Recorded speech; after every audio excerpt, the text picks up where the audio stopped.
नमस्कार मेरे प्यारे बच्चों, एक बार फिर से आप सभी का स्वागत है आपके अपने YouTube channel the PCM vision में। बच्चों, आज के इस वीडियो में हम लोग क्लास 8 साइंस जो कल आप सभी का बोर्ड एग्जाम है उसके कुछ महत्वपूर्ण प्रश्नों को डिस्कस करेंगे जो कल के बोर्ड एग्जाम में आने के ज़्यादा से ज़्यादा चांसेस हैं। तो वीडियो पर आप लोग अंत तक बने रहिएगा और वीडियो अगर आपको अच्छा लगे तो वीडियो को लाइक करके दोस्तों में शेयर जरूर कीजिएगा।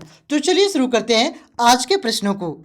तो देखिए बच्चों, पहला प्रश्न है आयाम, आवर्तकाल एवं आवृत्ति को परिभाषित कीजिए एवं इनके मात्रक को लिखिए। यानी कि इन तीनों का परिभाषा लिखना है बच्चों और इसके एसआई मात्रक को भी लिखना है। तो सबसे पहले हम लोग देखते हैं बच्चों आयाम किसे कहते हैं, यानी कि आयाम की परिभाषा को देखते हैं बच्चों। तो देखिए बच्चों, कंपन करती हुई वस्तु की मध्य स्थिति से अधिकतम विस्थापन को क्या कहते हैं? आयाम कहते हैं। और इसका एसआई मात्रक क्या होता है बच्चों? मीटर होता है। अब हम लोग इसे चित्र की सहायता से समझते हैं बच्चों। आप लोग यहाँ पे ध्यान दीजिएगा। देखिए बच्चों, मान लेते हैं बच्चों ये क्या है? आपका एक पेंडुलम है, ठीक है। पेंडुलम का काम क्या है बच्चों? कंपन करना। और ये आपका क्या है बच्चों? पेंडुलम की मध्य स्थिति है, यानी कि मध्य बिंदु है। देखिए पेंडुलम का काम क्या है? कंपन करना। तो पेंडुलम क्या होगा बच्चों? एक बार इधर जाएगा और क्या होगा? फिर आकर के इधर जाएगा। तो एक बार इधर जो गया बच्चों, तो इधर गया, तो इसके बीच की अधिकतम विस्थापन को ही क्या कहते हैं बच्चों? आयाम कहते हैं। क्लियर है? और इसी इसका एसआई मात्रक क्या होता है?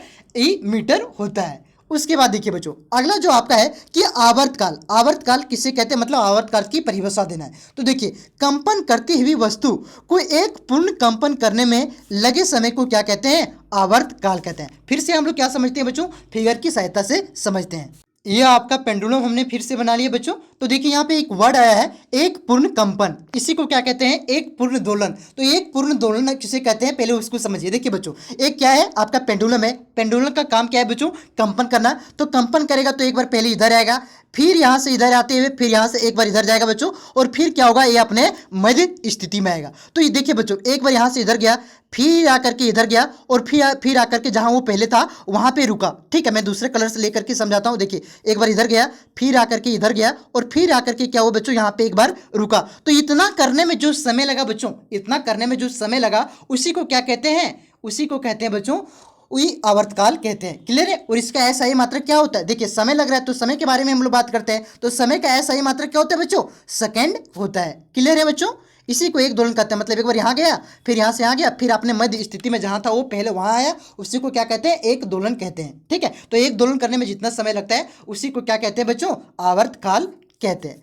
तो उसी के जस्ट थोड़ा सा उल्टा है। देखिए यहाँ पे आवृत्ति। देखिए बच्चों, आवृत्ति की परिभाषा हम लोग देखते हैं। देखिए, कंपन करती हुई वस्तु के द्वारा प्रति सेकंड पूर्ण कंपनों की संख्या को क्या कहते हैं? आवृत्ति कहते हैं। मतलब एक सेकंड में अभी आप हम लोगों ने पेंडुलम बनाया, ठीक है। पेंडुलम क्या हुआ? एक बार यहाँ गया, फिर यहाँ से देखिए, फिर इधर गया, फिर यहाँ पे आया। तो एक सेकंड में जितना बार पूर्ण दोलन ये करेगा, जितना बार यहाँ से यहाँ जाएगा, फिर यहाँ से आएगा, फिर अपनी स्थिति में आएगा, ठीक है, जितना बार करेगा उसी को क्या कहेंगे? आवृत्ति कहेंगे। क्लियर है बच्चों? तो इसका एसआई मात्रक क्या होता है? हर्ट्ज होता है। क्या होता है? हर्ट्ज इसका एसआई मात्रक होता है बच्चों। क्लियर है? उसके बाद देखिए, उसी से रिलेटेड क्वेश्चन है कि आवृत्ति का एसआई मात्रक क्या होता है? तो हर्ट्ज होता है, और इसे एच जेड के द्वारा दर्शाया जाता है। चलिए, उसके बाद अगला क्वेश्चन है कि हमें कोई भी ध्वनि सुनाई देती है, इसका क्या कारण है? तो इसका क्या कारण है बच्चों? कंपन। अगर कंपन नहीं होगा तो कोई भी ध्वनि हमें सुनाई नहीं देगा। देखिए, स्पीकर से जब ध्वनि निकलता है तो वहां पे भी कंपन होता है, ठीक है। देखिए, नहीं गूंजता है ना, गूंजता भी वहां पे देखिएगा आप लोग, स्पीकर निकलता है, स्पीकर से जब ध्वनि निकलता है वहां भी क्या होता है? कंपन होता है बच्चों। विदाउट कंपन के क्या कर सकते हैं हम लोग? ध्वनि को नहीं सुन सकते हैं। तो इसका मुख्य कारण क्या है बच्चों? कंपन। उसके बाद देखिए, अगला क्वेश्चन है कि ध्वनि कंपन की प्रति सेकंड संख्या आवृत्ति का मात्रक क्या होता है? मतलब सीधा सीधी आपसे यहाँ पे पूछा जा रहा है कि आवृत्ति का मात्रक क्या होता है। तो अभी कुछ देर पहले अभी पढ़े, क्या होता है? हर्ट्ज होता है। उसके बाद देखिए, अगला क्वेश्चन है कि छोटी बच्ची, छोटे बालक, महिला और पुरुष में से किसका आवाज की आवृत्ति सबसे अधिक होगी? तो किसका होगा बच्चों? छोटी बच्ची का। किसका होगा? छोटी बच्ची का सबसे अधिक हो जाए, इसका तारतम्य सबसे अधिक होगा इस वजह से। ठीक है, उसके बाद देखिए, अगला क्वेश्चन है कि तीक्ष्ण ध्वनि की अपेक्षा मोटी ध्वनि का तारतम्य क्या होता है? तो क्या होता है बच्चों? कम होता है। ठीक है, मोटी ध्वनि में क्या होता है? कम तारतम्य होता है। तो देखिए, बच्चों का आवाज पतला कैसे निकला? जिसका आवाज पतला निकलेगा उसका कारण क्या है? कि उसका तारतम्य क्या है बच्चों? ध्वनि का वो क्या है? कि ज्यादा है। ठीक है, और जिसका मोटा निकलेगा उसका क्या है? ध्वनि का तारतम्य कम है। क्लियर है? उसके बाद देखिए, अगला क्वेश्चन है श्रव्य परिसर में ध्वनि तरंग की आवृत्ति क्या होता है, मतलब जिसे हम लोग सुन पाते हैं बच्चों, वो ध्वनि की तरंगों की आवृत्ति क्या होता है, सो पूछा जा रहा है। तो उसकी आवृत्ति क्या होता है बच्चों, 20 हर्ट्ज से लेकर के क्या होता है 20,000 हर्ट्ज तक। मतलब इसके 20 के ही हम लोग सुन सकते हैं, 20 हर्ट्ज से कम के ध्वनि को हम लोग नहीं सुन सकते हैं, और न ही 20,000 हर्ट्ज से ज़्यादा के ध्वनि को हम लोग सुन सकते हैं बच्चों। यही हो गया श्रव्य परिसर की तरंगों की आवृत्ति। उसके बाद देखिए बच्चों, अगला क्वेश्चन है कि 20,000 हर्ट्ज किसे अधिक आवृत्ति वाले ध्वनि को क्या कहते हैं। तो उसे क्या कहते हैं बच्चों, प्राश्रव्य ध्वनि कहते हैं। और 20 से 20,000 हर्ट्ज तक के बीच की ध्वनि को क्या कहते हैं, श्रव्य ध्वनि कहते हैं। क्लियर है, समझते चलिए, सारा आपका क्या होगा बच्चों, कॉन्सेप्ट क्लियर होगा और आसानी से आप लोग लिख सकते हैं। ठीक है, उसके बाद देखिए अगला क्वेश्चन है कि ध्वनि कहाँ संचरित हो सकता है। तो गैस में भी होता है बच्चों, ठोस में भी होता है और द्रव में भी होता है। तीनों में ध्वनि संचरित होता है, सिर्फ निर्वात में नहीं होता है। क्वेश्चन पूछा जा सकता है कि ध्वनि कहाँ संचरित नहीं होता है, तो निर्वात में नहीं होता है, जहाँ पे कोई माध्यम नहीं होता है, जहाँ ठोस नहीं होता है, जहाँ मतलब जहाँ पे हवा नहीं होता है, माध्यम नहीं होता, वहाँ पे क्या होता है बच्चों, ध्वनि संचरित नहीं होता है। एक स्थान से दूसरे स्थान तक ध्वनि नहीं पहुँच पाएगा। अगर यहाँ पे देखिए हवा नहीं होता बच्चों, तो हम मान के चलिए हम और आप एक जगह है, ठीक है, और यहाँ पे हवा नहीं होता तो हम बोलते तो आप कुछ सुनिए नहीं पाते। ठीक है, यहाँ पे हवा है, चंद्रमा पे तो लोग क्यों नहीं सुन पाते, क्योंकि चंद्रमा पे हवा नहीं है, वहाँ पे निर्वात है बच्चों। क्लियर है, चलिए अगले क्वेश्चन पे हम लोग आते हैं कि जो ध्वनि सुनने के लिए अप्रिय लगता है उसे क्या कहते हैं बच्चों, शोर कहते हैं। चिल्ला रहा, अरे चिल्ला रहा, बढ़िया कनक नहीं लग रहा है। ठीक है, कान को जो बढ़िया ना लगे ना उसी को क्या कहते हैं, शोर कहते हैं। अप्रिय, प्रिय नहीं लगा, और जो बढ़िया लगे उसे क्या कहते हैं, संगीत कहते हैं। और गाइए, गाना सुनने में कितना बढ़िया लगता है, कितना अच्छा उससे मीठा मीठा आवाज निकलता है। ठीक है, कहते हैं कि नहीं, तो उसे क्या जो अच्छा लगे सुनने उसे क्या कहेंगे, संगीत कहेंगे। और जो अच्छा सुनने में नहीं लगे, अप्रिय लगे, उसे क्या कहेंगे बच्चों, शोर कहते हैं। चलिए अगला क्वेश्चन पे हम लोग आते हैं कि शोर तथा संगीत में क्या अंतर है, क्या कभी संगीत शोर बन सकता है। तो देखिए बच्चों, प्रिय ध्वनि क्या कहलाता है, संगीत कहलाता है। और जो अप्रिय होता है, जो हम लोगों को अच्छा नहीं लगता है, उसे क्या कहते हैं, शोर कहते हैं। क्योंकि जो संगीत अप्रिय लगे तथा जिसकी प्रबलता अधिक हो वह क्या बन जाता है, शोर बन जाता है। देखिए हम लोग क्या करते हैं, कोई भी गाना सुनते हैं, मतलब धीरे रहता है, मतलब मीडियम आवाज में रहता है बच्चों, तो कितना अच्छा लगता है। और डीजे वाला साउंड पूरा बढ़ा दिया, एकदम कितना खराब लगने लगता है कि नहीं लगता है। तो उसी क्या होता है, वहां पे संगीत क्या हो रहा है, वही गाना का साउंड बढ़ा दिए तो संगीत क्या हो रहा है बच्चों, शोर बन जा रहा है। क्लियर है, तो संगीत भी क्या हो सकता है, शोर बन सकता है।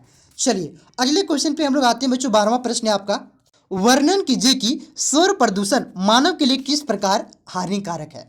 तो देखिए बच्चों, शोर प्रदूषण मानव के लिए भिन्न भिन्न प्रकारों से हानिकारक हो सकता है। शोर प्रदूषण मानव में तरह तरह के रोग उत्पन्न कर सकते हैं, जिसे अनिद्रा, तनावर्त, सर दर्द, बहरापन, यानी कि ज़्यादा जोर से डीजे बजा रहा वहाँ चल जाइए, क्या होगा, कान के पर्दे फट जाएगा, बहरी हो जाएगा। ठीक है, अनिद्रा मतलब क्या होगा बच्चों, नींद लगेगा, क्या जोर जोर से डीजे बजेगा, शोर करेगा, कोई नींद लगता है क्या, नहीं ना लगता है। तो कई तरह की बीमारियां, रोग उत्पन्न हो जाते हैं, जो यहाँ पे मैंने आपको बताया, सर दर्द भी करना लगता है, तथावत भी हो जाता है। ठीक है, उसके बाद देखिए अगला क्वेश्चन है कि आकाश में तड़ित पहले दिखाई देता है जबकि मेघ गर्जन के बाद सुनाई देता है, इसकी व्याख्या कर सकते हैं। तो देखिए बच्चों, आकाश में तड़ित पहले दिखाई देती है, मेघ गर्जन बाद में सुनाई देता है, क्योंकि प्रकाश का जो वेग है बच्चों, वो क्या है, ध्वनि यानी कि गर्जन की तुलना में क्या है, अधिक है। यहाँ पे तड़ित प्रकाश जो होता है बच्चों, वो तथा मेघ गर्जन ध्वनि होता है। ठीक है, जो मेघ गर्जन है वो ध्वनि होता है, ध्वनि का क्या है बच्चों, आवाज कम होता है। और प्रकाश का जो आवाज है बच्चों,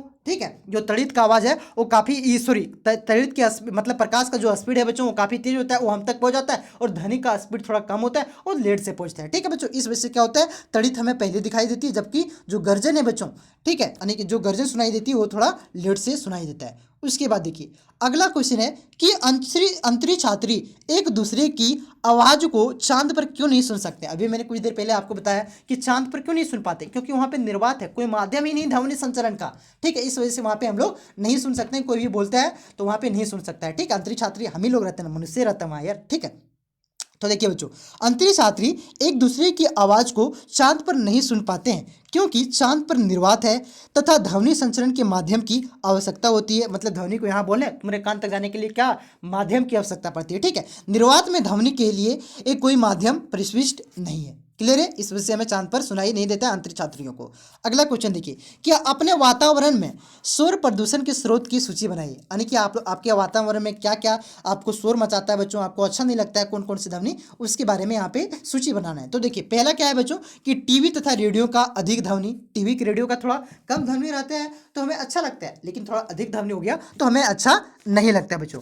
दूसरा जो है बच्चों कि मोटर वाहनों से निकलने वाले हॉर्न हॉर्न बजाता है, ठीक है, लाउड स्पीकर एवं पटाखे, ठीक है, और उसके बाद है घरेलू उपकरण जैसे मिक्सर और कूलर, ये सब क्या बच्चों, ये शोर उत्पादन करता है, शोर एथी करता है, ठीक है। उसके बाद देखिए अगला क्वेश्चन है, सॉरी बच्चों माइक लगाना भूल गए थे, ठीक है। देखिए कि किशोरा अवस्था की अवधि क्या होता है, तो 11 से लेकर के 19 वर्ष, ठीक है, कहीं कहीं 14 आप कर लीजिए, यहाँ पे 14 से लेकर के 19 वर्ष तक जो अवधि होती है बच्चों, उसे क्या कहते हैं, किशोरा अवस्था कहते हैं। क्लियर है। उसके बाद देखिए कहीं कहीं पे 14 भी देखने को मिल सकता है, ठीक है। उसके बाद देखिए अगला क्वेश्चन है कि वृद्धि हार्मोन स्रावित होने वाली ग्रंथि का क्या नाम है, जो वृद्धि हार्मोन स्रावित करता है बच्चों, उस ग्रंथि का नाम क्या है, पीयूष ग्रंथि है। उसके बाद देखिए आयोडीन युक्त नमक इस्तेमाल खाने के करने के लिए क्यों कहा जाता है, देखिए डॉक्टर क्या कहते हैं, आयोडीन युक्त नमक खाइए, तो ऐसा क्यों कहा जाता है, तो देखिए बच्चों थायराइड ग्रंथि से की सक्रिय के लिए, क्या जो थायराइड ग्रंथि में क्या हो जाता है, आयोडीन की कमी से घेंगा रोग हो जाता है, ठीक है, तो थायराइड ग्रंथि की सक्रियता के लिए क्या कहा जाता है कि आयोडीन युक्त नमक खाएं।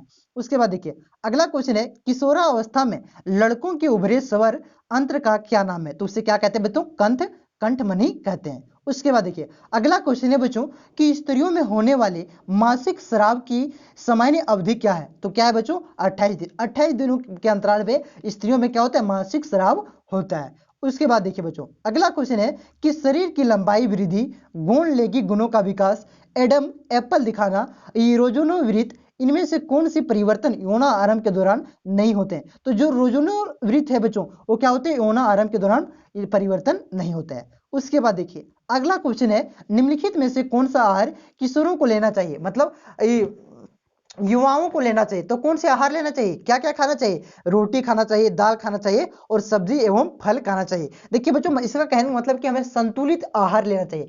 संतुलित आहार मतलब कुछ विटामिन भी लेना चाहिए, कार्बोहाइड्रेट भी लेना चाहिए, वसा भी लेना चाहिए, ठीक है। तो देखिए रोटी से आपका क्या मिल गया, कार्बोहाइड्रेट मिल गया, दाल से आपका क्या मिल गया, दाल से आपका मिल गया बच्चों प्रोटीन मिल गया, ठीक है, सब्जी से आपका क्या मिल गया, विटामिन मिल गया, फल से आपका क्या मिल गया, विटामिन। इसलिए मतलब ये सारा कुछ अगर आप लीजिएगा, कार्बोहाइड्रेट, प्रोटीन, विटामिन, तो आप क्या होगी, इसी को क्या कहते हैं, संतुलित आहार कहते हैं बच्चों। क्लियर है। उसके बाद देखिए ऋतुस्राव क्या है, वर्णन कीजिए। तो देखिए बच्चों ऋतुस्राव यदि अंडाणु का निषेचन नहीं हो पाता है तब गर्भाशय के अंदरूनी परत में जमी हुई रुधिर वाहिकाओं की परत टूट जाती है, ये टूटती है और योनि के द्वारा बाहर आती है, इसे ऋतुस्राव कहते हैं। ऋतुस्राव कितने दिनों में होता है, 28 से 30 दिनों में एक बार होता है, इसलिए इसे क्या कहते हैं, मासिक चक्र भी कहते हैं। पहला ऋतुस्राव यौन आरंभ में होता है जिसे राज दर्शन कहते हैं, तो पहला ऋतुस्राव को क्या कहते हैं बच्चों, राज दर्शन कहते हैं। क्लियर है। उसके बाद देखिए अगला क्वेश्चन है कि खनिज, कोयला, पेट्रोलियम एवं वायु में कौन सा संसाधन क्षय होने वाला नहीं है, तो जो वायु है बच्चों, वायु है यानी कि हवा है, ये क्षय होने वाला संसाधन नहीं है, जबकि ये सब क्या होगा, पेट्रोलियम, आपका कोयला, खनिज, ये सब क्या है, एक लिमिट निश्चित मात्रा में है, ये क्या होगी, क्षय हो जाएगी, एक दिन खत्म हो जाएगा। उसके बाद देखिए अगला क्वेश्चन है कि प्लास्टिक एवं पॉलीथीन को जलाने के परिणाम स्वरूप कौन सा प्रदूषण होता है, तो प्लास्टिक जलाते तो क्या होता है बच्चों, धुआं निकलता है, धुआं निकलता है तो काला काला धुआं निकलता है, कार्बन डाइऑक्साइड निकलता है, इससे क्या हो रहा है, वायु प्रदूषण होता है। चलिए अगला क्वेश्चन पे अपने लोग आते हैं बच्चों कि प्लास्टिक अपशिष्ट का पुनः चक्रित करने के लिए 4R सिद्धांत क्या है, तो देखिए 4R का मतलब क्या होता है, रीयूज होता है, रीस्टोर होता है, ठीक है, रिसाइकल होता है, ठीक है, इसी तरह से 4R का मतलब हो जाता है बच्चों। हिंदी में देखिए कम उपयोग करना, ये पुनः उपयोग करना, चक्रित करना और पुनः प्राप्त करना, ये 4R का मतलब होता है बच्चों। फिर से एक बार देखिए, कम उपयोग करना, पुनः उपयोग करना, चक्रित करना और क्या होता है, पुनः प्राप्त करना, ये हो जाता है बच्चों 4R का सिद्धांत। उसके बाद देखिए भूमि के अंदर अंदर आर्सेनोपाइट में पाए जाने वाले तत्व भूमिगत जल विषाक्त हो जाता है, मतलब देख क्या होता है, जो आर्सेनिक है बच्चों, ठीक है, विषाक्त मतलब विषैली कर देता है जल को, तो ये किसके कारण होता है, आर्सेनोपाइट के जल के कारण हो जाता है, तो आर्सेनिक के कारण, ठीक है, आर्सेनिक जो तत्व है उसी के कारण। अगला क्वेश्चन देखिए कि कौन सा पदार्थ प्राथमिक प्रदूषक है, तो कार्बन डाइऑक्साइड जो है बच्चों ये आपका क्या है, प्राथमिक प्रदूषक है, मतलब ये डायरेक्ट प्रदूषण फैलाता है। फिर क्या होगा इसमें, ये क्या होगी, वर्षा में मिल जाएगा बच्चों, ठीक है, कार्बन ये जैसे क्या हो जाएगी, वर्षा में मिल जाएगा तो ये अम्ल उम्ल बना लेगा, ठीक है। उसके बाद देखिए, तो उसे द्वितीय प्रदूषक कहेंगे। ठीक है, कौन सी विषैली गैस श्वसन के द्वारा हमारे शरीर में पहुंचती है? तो कार्बन मोनोऑक्साइड है बच्चों, यानी कि CO। ठीक है, CO2 का मतलब हो गया कार्बन डाइऑक्साइड, और ये वो रहा तो उसे क्या कहेंगे? एगो मतलब हो गया मोनो, दू को जहां पे आ गया वहां क्या हो गया डाई। तो CO जो है बच्चों वही क्या है? विषैली गैस है जो हमारे शरीर में पहुंच जाता है। अगला क्वेश्चन है कि वायुमंडल में सबसे अधिक मात्रा में पाए जाने वाला गैस का नाम क्या है बच्चों? नाइट्रोजन। कितना पाया जाता है? 78%। कितना? 78% वायुमंडल में नाइट्रोजन गैस पाया जाता है, जबकि 21% आपका क्या हो जाता है? ऑक्सीजन पाया जाता है, और बाकी जो 1% बच गया वो अनेक प्रकार के गैस पाए जाते हैं बच्चों। तो क्लियर है बच्चों, यहाँ से बहुत सारे प्रश्न आपके बोर्ड एग्जाम में देखने को मिलेंगे। अगर आपको वीडियो अच्छा लगा हो तो वीडियो को लाइक करें और दोस्तों में शेयर जरूर करें। मिलते हैं नेक्स्ट वीडियो में, साथ ही साथ चैनल भी सब्सक्राइब कर लो यार, अभी और भी वीडियो अपलोड करने वाले हैं, तो चैनल को सब्सक्राइब जरूर करें। ठीक है, मिलते हैं नेक्स्ट वीडियो में, दोस्तों को वीडियो में शेयर जरूर करें। धन्यवाद बच्चों।